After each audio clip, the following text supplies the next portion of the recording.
नमस्कार विद्यार्थी मित्रांनो.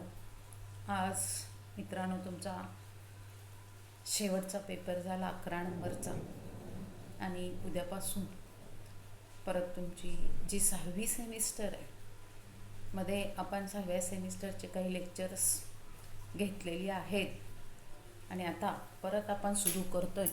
तर आपण मॉडर्न वर्ल्ड म्हणजे आधुनिक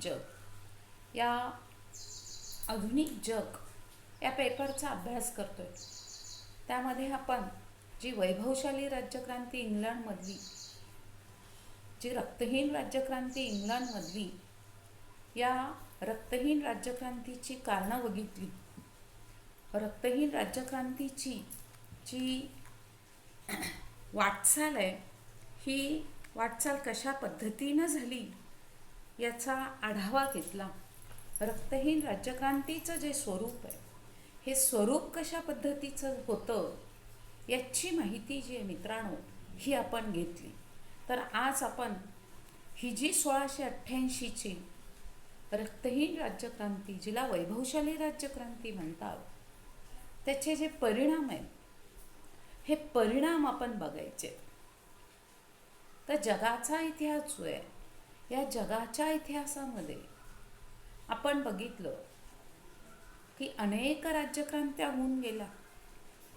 या क्रांत्यांच्या बरोबर 1688ची राज्यक्रांतीची जर आपण तुलना केली तर ही क्रांती सर्वांच्यापेक्षा वैशिष्ट्यपूर्ण ठरते. कारण रक्ताचा एक थेंबही न सांडता या क्रांतीनं सत्तांतर घडवून आणलं. या क्रांतीविषयी अनेक इतिहास तज्ज्ञांनी आपली जी मतं आहेत, ही मतं मांडली. टॅस्वेल लॅगवेंट हा इतिहासकार म्हणतो 1688ची वैभवशाली क्रांती आणि 1688च्या वैभवशाली क्रांतीमुळं पार्लमेंट आणि राजा यांच्यामध्ये जे ऐक्य आहे, हे ऐक्य प्रामुख्यानं निर्माण झालेलं आपल्याला दिसतं. आणि जनता आणि या जनतेच्या प्रतिनिधींच्या संमतीनं इथून पुढं जो राज्यकारभार आहे, हा राज्यकारभार सुरू झालेला आपल्याला दिसतो. आणि अनेक घटनात्मक अशा तत्वांची प्रस्थापना जी आहे, ही अनेक घटनांच्या तत्वांची प्रस्थापना झालेली आपल्याला पाहायला मिळते. या क्रांतीमुळं दुसरा चार्ल्स आणि दुसरा जेम्स यांच्या राजेशाहीपेक्षा वेगळी राजेशाहीची, ह्या वेगळ्या राजेशाहीला जी सुरुवात आहे मित्रांनो, ही वेगळ्या राजेशाहीला सुरुवात झालेली आपल्याला दिसून येते. आणि या राजेशाहीला वेगळी सुरुवात झाली, त्यामुळं इंग्लंडची राज्यघटना आणि इंग्लंडच्या राज्यघटनेच्या विकासाला जी गती आहे, ही गती मिळाली. जनतेकडं राज्याचं सार्वभौमत्व गेलं. राजापेक्षा प्रजा श्रेष्ठ आहे, हे या क्रांतीनं सिद्ध केलं. आणि म्हणूनच ही क्रांती इंग्लंडच्याच नव्हे तर जगाच्या इतिहासामध्ये महत्त्वाची ठरते. कारण रक्तहीन सत्ता संक्रमण, पार्लमेंटच्या अधिकारात वाढ, मंत्रिमंडळ पद्धतीची सुरुवात, व्यक्तीच्या मूलभूत अधिकारामध्ये झालेली वाढ आणि लोकशाही राज्य प्रणालीस मिळालेली गती, यामुळं ही जी क्रांती आहे, ही क्रांती महत्त्वाची ठरते. या क्रांतीनंतर इंग्लंडमध्ये अनेक क्षेत्रात स्थिरता प्रस्थापित झाली. विल्यम आणि मेरी यांच्या कारकिर्दीमध्ये अनेक कायदे जे हे कायदे मंजूर झाले. हे सर्व क्रांतीचे परिणाम असलेले आपल्याला दिसून येतात. आणि मग ह्या 1688ची ही क्रांती आणि 1688च्या या क्रांतीचे परिणाम इंग्लंड जवळील आयर्लंड आणि स्कॉटलंडवर वेगवेगळ्या पद्धतीचे झालेले आपल्याला पाहायला मिळतं. इंग्लंडजवळ असणारं आयर्लंड या देशावर 1192 साली दुसरा हेनरी आणि या दुसऱ्या हेनरीनं प्रदेश जिंकल्यापासून इंग्लंडचं राज्य होतं. परंतु तिथं कॅथॉलिकांची संख्या जास्त होती. तथापि आयरिश लोक सतत स्वातंत्र्याच्या प्रयत्नात होते. सबब इंग्लंड आणि आयर्लंड यांच्यामध्ये मित्रत्वाचे फारसे संबंध नव्हते. आयर्लंडमध्ये कॅथॉलिक आणि प्रोटेस्टंट संघर्ष चालू होता असं नव्हे तर आज सुद्धा चालू आहे.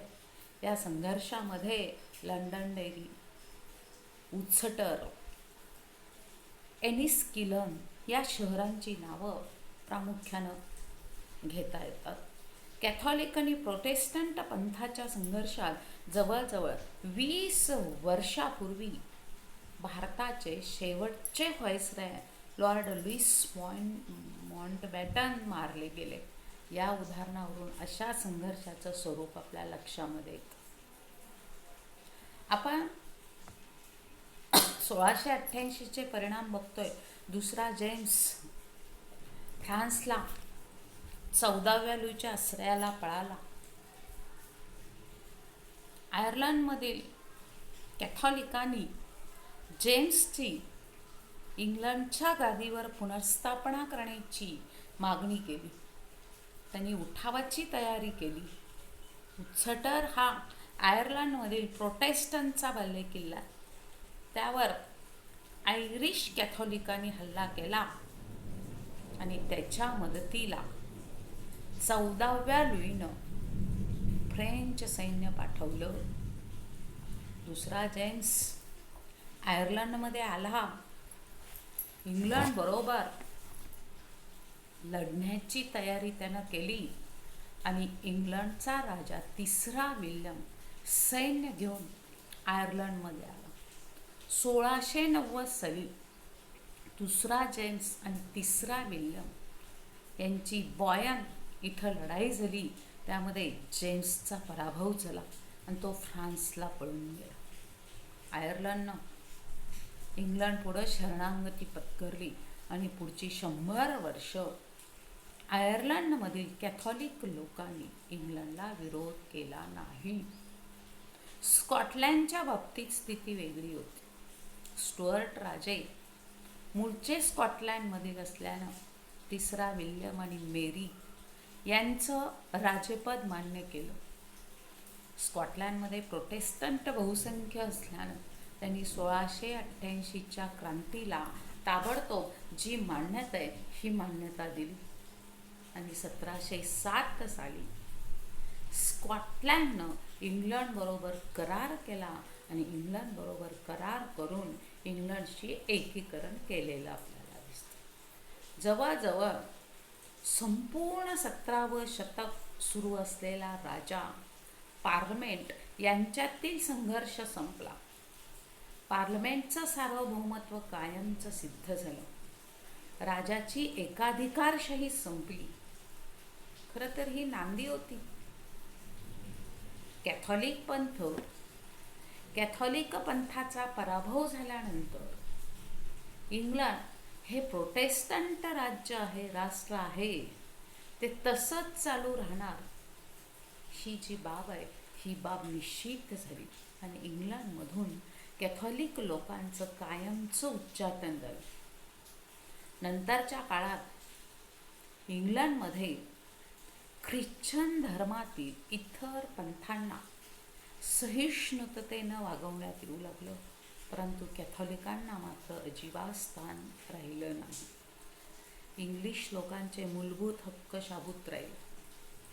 इंग्लंडच्या राजाला आपली शपथ घेताना इंग्रज लोकांच्या स्वातंत्र्याची हमी घ्यावी लागत होती.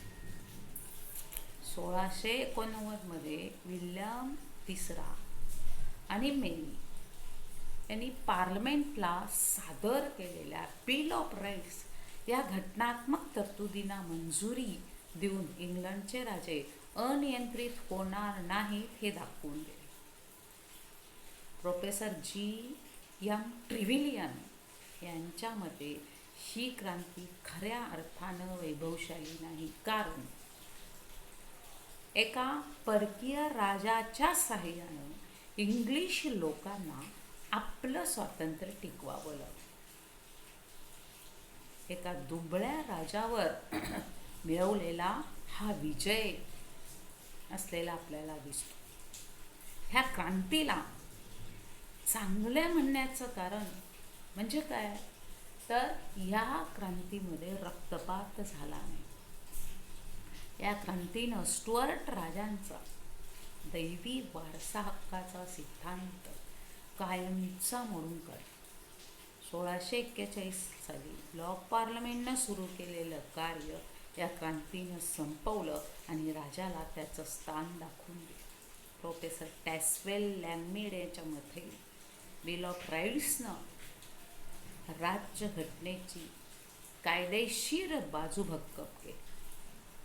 Professor G.P. वुच यांच्या मते या क्रांतीनं हे सिद्ध केलं की राजेशाही संबंध कोणतेही सिद्धांत असोत, व्यवहारामध्ये पार्लमेंट हीच अंतिम सत्ता आहे.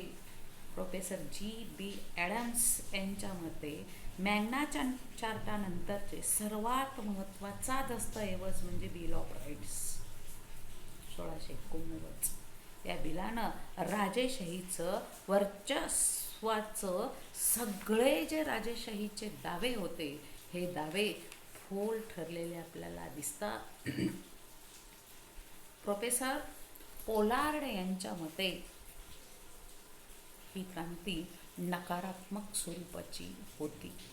राष्ट्राच्या स्वाभिमानाची जपणूक होऊन राष्ट्रीय बाण्याच्या सरकारची चिन्ह कुठं दिसत. Professor S.B. क्राइम्स यांच्या मते या क्रांतीनं इंग्लंडमध्ये सुरू असलेल्या घटनात्मक संघर्षातील अनेक समस्यांची उत्तरं शोधून दिली. त्यामुळे 1688 साली क्रांती झाली. इंग्लंडमध्ये ही क्रांती होऊन बरीचशी स्थिर स्थावरता झालेली आपल्याला दिसते. यानंतर विल्यम तिसरा आणि मेरी यांच्या कारकिर्दीमध्ये अनेक कायदे पास झाले. वस्तुतः हे सर्व क्रांतीचे परिणाम आहेत, परंतु